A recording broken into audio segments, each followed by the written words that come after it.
What's up guys, welcome back to another video on the channel. Today we're going to be looking at one of my personal favorite sets in my collection. We have set number 76240, the Batmobile Tumbler.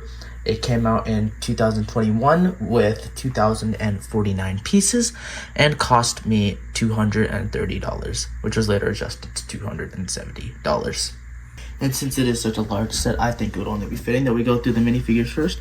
On the left we have Batman right here. And on the right we have the Heath Ledger Joker. This is based off of the Nolan series. And they do come on a nice stand here with gargoyles on each side.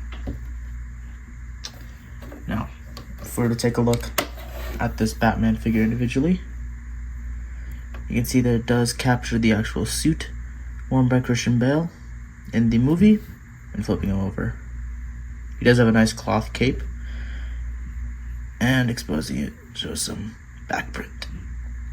And he does come with one of the older style cowls with the very pointy ears, and he does have the white little strip that goes through his head.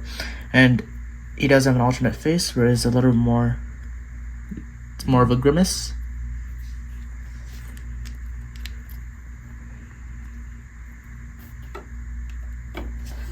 And then moving on, I think we have the real highlight of the minifigure selection, be this Joker. And look at that. He's got arm printing, leg printing, torso printing, all of that looks fantastic. The face printing definitely captures Heath Ledger's character really well. And I think this is about the best hairpiece that Lego could have done. That nice green tint. And I do like that the printing goes from the hips and the torso all the way down to the legs pretty seamlessly. Now flipping him over, you can see there's a lot of detail on this guy. And then arm printing right there. And then if you take his head off, he does also have a second expression. It's more of a devious smile. And now on to the main thing that you're paying for, of course, the tumbler. It is, of course, all black, and as you can see, it is a little bit of a dust magnet, but it does look really good.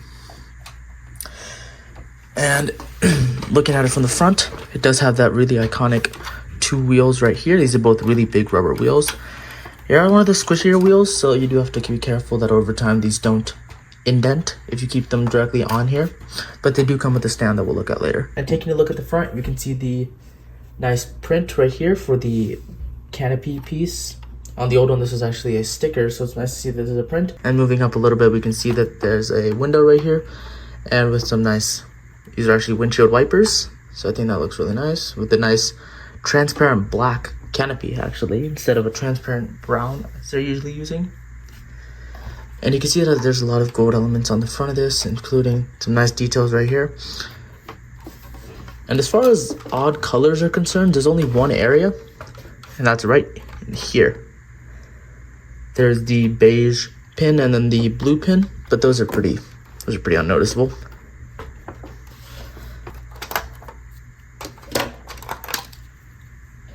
And if we were to take a look inside the interior of it, you can see that there is a nice little console for Batman, and there's a big joystick in the middle with some screens and a little seat for Robin.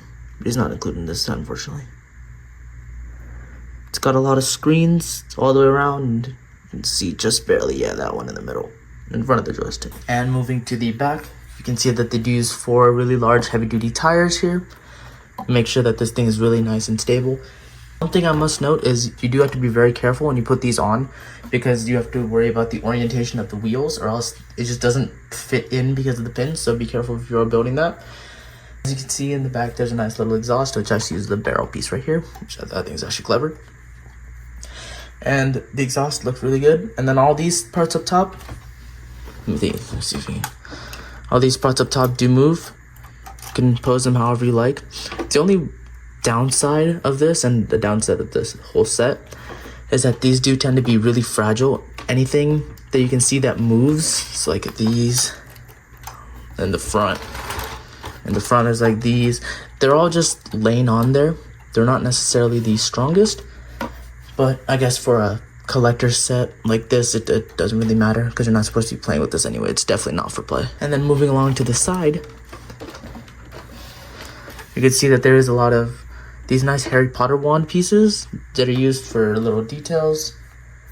And there are these, what I thought were little soda toppers, but they actually look really good in gold. Then if we take a look at the top, you can see that there is a lot of there's a couple of these brown elements that are supposed to be exhaust of some kind, and then a lot of other nice little details on the top. And now if we take a look at the stand, it is a pretty standard stand for a vehicle, nothing we haven't seen before. It has a little swirly, just has a little turntable on the top, and then it has a nice plaque, which I will take off and just pause that if you want to read it. Nice plaque that goes right under here.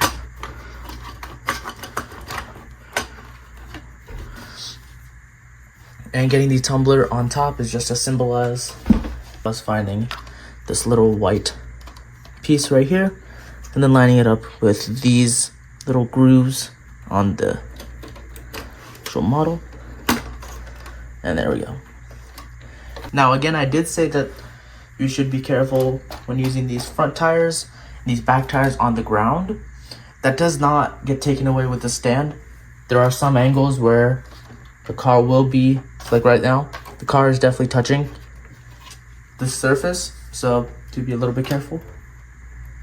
So like something like that is the angle that I found works best, where the wheels aren't touching at all, but you can still see the plaque, and it still looks pretty cool, like it's jumping out at you. And now moving on to my final thoughts on this set. I think that this is a really fantastic set. I think this is actually a 10 out of 10 set, and I would definitely recommend you to pick it up if you were to have the money for it. My only complaints with the set, even if I'm nitpicking, are that these are a little bit flimsy, and these are a little bit hard to line up, and also a little bit flimsy right here. But other than that, I think this is a fantastically designed set. I think it's super sturdy on the actual inside, and I think it looks incredible. The figures are fantastic. They're really detailed. I think that the stand does its job beautifully at keeping this nice angle. And yeah, I would definitely recommend this set. If you guys did enjoy the video, please feel free to like, comment, and subscribe. And I'll see you all in the next one. Bye for now.